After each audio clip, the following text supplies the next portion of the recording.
Boo, did I scare you? No? Well, today we're going to be ranking some of the most diabolical creatures to ever plague the Zelda franchise. With Halloween fast approaching, I figured it would be a good idea to rank some of the most memorable monsters that I have personally faced. It's definitely not all of them because adding all of the creatures that somewhat look creepy would take literal months, and I'm a university student who hasn't got time for all that. So it's only going to be a handful. Going from C tier, because frankly, none of the monsters that I can think of fall anywhere lower than this, all the way up to, what the F is this? Do something! Okay, starting off strong, we have the Doom Hand. Now, this is actually the creature that inspired this whole video because I've recently done a whole playthrough of Ocarina of Time for the survival video I'm planning to make. Sorry for the procrastination. I remember encountering it for the first time when I was playing my cousin's version of the game, and let's just say it still holds up to this day. It's not just nostalgia speaking. This thing is legit terrifying. When you enter the room and you see all those hands just waving in the air, you don't know what to do. Natural instinct is just like, okay, it's a Zelda game. If I see a hand, let me go attack it. But when you get close, the way the hand just grabs you out of nowhere and then that thing just appears. What's creepy about the whole thing is that you can't see the real dead hand until you get grabbed by one of those things. And while you fight it, you have to continuously keep getting grabbed and having to escape. It's just genuinely so frightening when you really think about it. The thing that's really creepy about it is like the way it looks super humanoid. Like its face is a mixture between a skeleton and like some white fleshy amorphous blob. I don't know how to describe it. It gives me Shy Guy vibes. Yeah, that's what I was trying to say. Shy Guy from the SCP Foundation. It also gives me False Hydra vibes from D&D. In fact, I think the common depiction of the False Hydra from D&D is actually based off of this creature. So yeah, that's another thing. And the most terrifying thing about this monster, to this day, we don't know how it fully looks like. It's like Diglett from Pokemon. The hands and the dead hand itself are not separate entities. They're the same entity, which means they're connected on the ground. So for all we know, it could be like this giant spider thing on the ground and we just can't see it. That's what's always bothered me the most about it. It's like we don't know anything about it, and even what we do see isn't even a full part. So yeah, I'm gonna have to put this in S rank because this thing is one of the most memorable creatures from my childhood playing the Zelda games. Now, if you're watching this video, I'm pretty sure you know who Majora is and how impactful he was to the Zelda franchise. Like, back in the day, Majora had so much aura. Like, there was so much mystery, there was so much intimidation factor. When he was possessing the Skull Kid, every time he would show up, you would wonder, oh no, what is he gonna do this time? You would always be shook like, every time you saw him because you knew nothing good would come out of that situation. He torments you throughout the entire game, taunts you, and like, it's just a straight menace throughout the entire thing until we get to his incarnate form. Now, this might be a controversial opinion, but to me, the incarnate form looks goofy as hell. It just looks like Majora's Mask, but with stick figures, like stick arms poking out of it. That's literally all they did. Lore-wise, it's supposed to be super scary because like this is this crazy chaos god like fully manifested, and this is the final battle against it. But the way it moves around, the way it interacts, and the way it fights, it just makes it lose a lot of the scare and intimidation factor that it once had. For me personally, in fact, it would have been more scary if they just had the mask and it just like grew a mouth or something like that, or maybe just had like a shadow body. Anything would have been better than this, to be honest with you. But I still have to respect the lore. The lore is kind of carrying him on here. I mean, for goodness sake, this is a chaos god capable of nuking an entire planet, and this is how it fights. This is how it like battles you after all the things it's put you through throughout the game. And you're playing as a fierce deity Link, looking tough, looking more powerful than you've ever been. And he just doesn't match that same energy. I don't know if this is a controversial opinion. Tell me your thoughts in the comments below, but to me, I'm gonna have to give him a C tier. And the only reason why I don't put him any lower is because like the lore just carries him. I'm sorry. Bongo Bongo. The name is kind of goofy, yeah, but this thing, I mean, well, look at it. The appearance more than makes up for it. And I don't know why, but this thing always sticks in my head when I think of terrifying creatures in Zelda. When I was younger, I was terrified of this thing. I remember playing against it for the first time. I recently played against it again, but it's not as scary as it used to be for me personally, but I remember why I was so scared of it in the first place. Because imagine, put yourself in Link's situation. You're in the middle of a pitch black void, and the only safe haven, the only surface you can stand on safely is a weapon that's also being used against you by the creature you're fighting. This entire terrain is basically a drum for Bongo Bongo to be. And what makes it worse is that, well, look at it. The only thing you can see is its red eyes as its hands get closer and closer to you. And because of the nature of the terrain, how dark it is, its hands are also pitch black, so they kind of blend in. So every strike that comes towards you is kind of, I don't know if it's just me, I've got poor eyesight, but it's kind of hard to see. So the attacks seem to come out of nowhere. The only times where it's a bit predictable is when he's bouncing on the drums and the hands are getting closer to you. But when they start swiping you from the side or like staying in the air for too long, that's when it starts to get a little bit creepy because you don't know where they're gonna come from if you don't pay attention. Or while its glowing red eyes are just looking at you menacingly. And also, the lore of it is, Bongo Bongo's lore is actually kind of scary as well and tragic. Because he was, for those who don't know, Bongo Bongo was actually, is actually the cursed spirit of one of the king's former entertainers who resorted to petty crimes like stealing and murder in order to make money, and as punishment his hands were cut off because if for the people who are history buffs in medieval times, when someone would steal, they would either cut off their fingers or cut off their hands to like say, learn from this, you want to steal? Well, okay, we're gonna cut off your hands. And what's also really terrifying to me is that the way you die could impact your soul and how you look like once you die. Like if you got your head cut off, in Harry Potter you have the nearly headless Nick who has his head almost cut off. And the fact that you will look the way you died forever, that's always been kind of a scary thing. He had his hands cut off, and for the rest of eternity, his hands are just gonna be like floating in the air, and he will never recover the part that he lost. So yeah, this is always gone. This has always gone me. It's another fan favorite of mine. It's definitely up there in terms of the scare factor. Not as much as the Death Hands, because I replayed again and it was less scary this time. So yeah, I'm gonna have to give it A for Bongo. Definitely up there. A for Bongo. Okay, now we have the Death Sword from Twilight Princess. Just like Ocarina of Time, a few months ago, I replayed Twilight Princess for the purpose of making a Could You Survive Twilight Princess guide. Check that out if you haven't watched it already. And the thing that's super memorable about it is like just its appearance, the way it, like you enter the room and you see this sword bound in tags and chains. Things that you know that it's whatever it is, yeah, it was sealed there for a purpose and it's not supposed to be let loose. And once the binds have been removed, you just see the sword floating around. You don't know what's holding it. You don't know what's going on. If it's just like a sword that's possessed or something like that. But if you transform into your wolf form, you get jump scared and you see just this creature holding the sword. It's not levitating on its own. There's another creature in the room with you and it's trying to attack you. And I remember when I was in the wolf form and it first got revealed to me, I was freaking out. I was like, what the hell is that? Because in my perspective, I just thought it was a sword that was floating. I thought that was the boss. I didn't realize that it was actually another entity holding the sword and trying to like attack you. So that was definitely a memorable moment for me, getting jump scared when I used my ultra sense. And the fact that it's invisible for the first part of the fight. Hey, but when you hit it, it just starts screaming, it lets out this giant cry, and then it starts attacking you like crazy.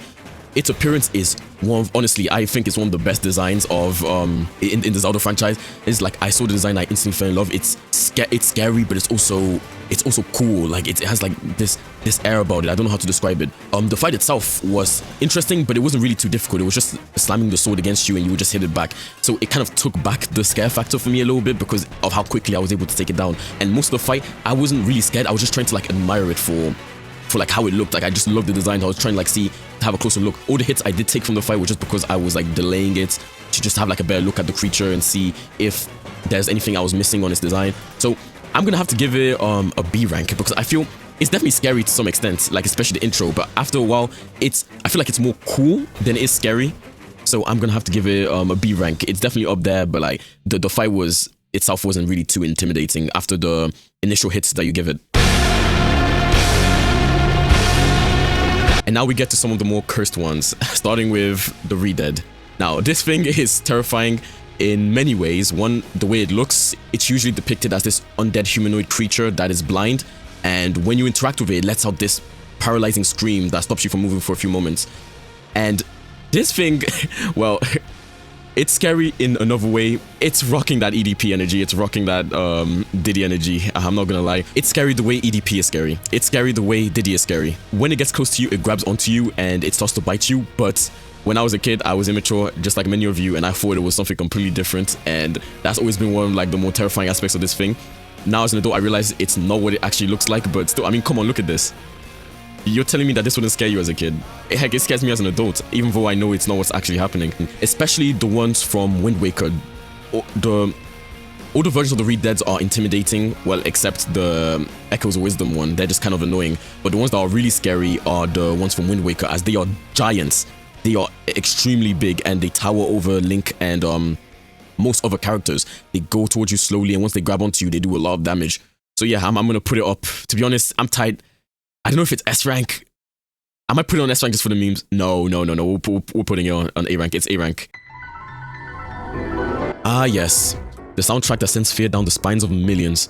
The Guardian is by far one of the most memorable creatures in the Zelda history. It became a meme. It was the thing that got me to play Breath of the Wild in the first place. I saw a bunch of clips of people getting completely wrecked by this thing on YouTube, and I wanted to like see what it was. I'm pretty sure we all remember the first time that we met this creature. We just started the game, we're naive, we're picking up the mechanics, we've been told to go to every shrine on the Great Plateau, and we see one next to us. We head in that direction. And when we finally arrive, we find a statue next to it. It doesn't seem suspicious at all, probably just a remnant of this ruined Hyrule that we're now forced to explore. But when we get close to it, that's when the fun starts. It comes to life, and before we know it, we have a sniper rifle pointed at our heads. We don't know what to do, how to avoid it. No matter how far we run, the light is still pointing at us. We can't seem to escape it. All the while, the ticking sound is getting louder and louder. We know instinctually that something bad is going to happen when that timer runs out, but we just can't escape the sight of this thing. They are terrifying and super annoying. They were the main source of anxiety throughout the entire game, as you would always have to be looking behind your back in case one of these guys would just so happen to be in the area. Their range, insane. Their damage, insane. I remember a bunch of times trying to climb up a mountain or some kind of surface and then seeing that dreaded red line pointing at my link before being sniped out of the air and losing most of my progress. Let's put aside that this thing, even in the lore, is pretty terrifying. It's responsible for most of the damage you see in the game. It single-handedly brought Hyrule to its knees, and the added stress of having to play detective mode when trying to figure out whether one of these guardians are active or not. Because you got two types of guardians. You have the clearly active ones, the ones that you can escape as long as they don't look at you. And then you have the dormant ones, the ones that can blend in amongst other ruined objects, and that you most likely won't even spot until it's too late. But in order to get one of the more powerful armors in the game, the Guardian armor, you are forced to fight many of them. They kind of become tedious after that point and not scary, more annoying than anything, because you know how to fight them, and when you get like the timing done or the shield deflect, so it kind of loses steam near the end of the game. You're not really afraid of them as you once were, since the game pretty much forces you to confront a lot of them. So that removes the fear factor. Even when you do a replay of the game, if you've beaten them once, you can do it again at the start of the game. So yeah, it's overall great impact. Just even though its scariness factor decreases near the end, I still think it's worthy of S rank just because of like how much it torments you throughout the early and mid game, and its sheer impact on meme culture. Okay, now we've got Tears of the Kingdom's version of the Guardian, the Gloom Hands, and this thing is just pure nightmare fuel. Like whoever designed this, A+, they did this for just pure terror, for just pure horror factor. There's nothing else that describes this thing. Encountering this thing for the first time is arguably even more terrifying than the Guardians, if I'm being honest with you. Because unlike the Guardian, you get absolutely no warning, no indication that something is wrong. You just walk in a particular spot one day, you're minding your own business, and all of a sudden, you see the sky turning blood red for no reason. You're confused, what's going on? And then you see these things appearing out of the ground in some red sludge, and before you know it, they're all looking at you and they start screaming. You're still confused, you're still like, what the hell is that? And then they start approaching you. You try your best to outrun them, but they're almost just as fast as you. And if you don't continuously sprint, they eventually grab a hold of you. If you gradually draining your life energy and decreasing the amount that you can even heal yourself, literally destroying your heart.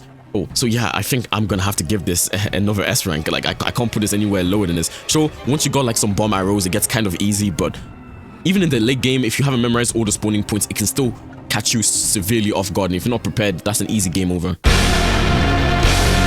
And now for my personal nightmare, the creature that I fear the most in the entire Zelda franchise, Ooocoo. Like, at first this was a joke. Oh, it's hideous. Oh, I don't like it, makes me uncomfortable. But no, it's not a joke anymore. I genuinely cannot look at this thing. It terrifies me. It's like the way its head is shaped, the way like it's just a strange human stuck to a flipping chicken. Like, who designed this? Why would you do this?